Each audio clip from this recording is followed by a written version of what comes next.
Professor Renu Luthra, what's the role of the faculty in handling mental health issues of students on campus?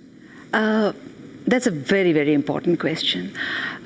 You see, faculty work for months with students. They're in the classroom, weeks on end, daily in fact. And they're the first persons who can notice the subtle differences, the subtle changes or the signals that throw up. For example, a student who's normally sitting in the front rows, he starts moving backwards, he goes there, he doesn't turn in his assignments on time, is absent, is irritable or is sad. Now, what happens is that the faculty, sometimes they ignore, or sometimes, they do call the students, wherein they find that there is an issue.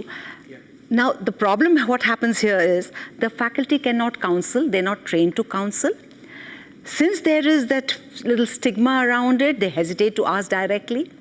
So what we did, and which is a very important thing, we did the QPR training, Question, Persuade, Refer. QPR is an institute in Washington which deals with suicide prevention, education, and training, and its programs are sought after all over the world. So recently we did that for our faculty, and just about every faculty who attended said that during their career, at some point or the other, they came across a student who was distressed, emotionally distressed. And what was one very, very important takeaway, which I would love to share with the audiences, that what they learned was they're not counselors, they don't do therapy, but they are encouraged to ask direct questions. Are you feeling disturbed? Are you distressed? Because silence is more harmful than the question. And after that, after questioning and getting an answer that possibly he is, then persuade them and refer them. So that, I feel, is very, very important for any university or college to do.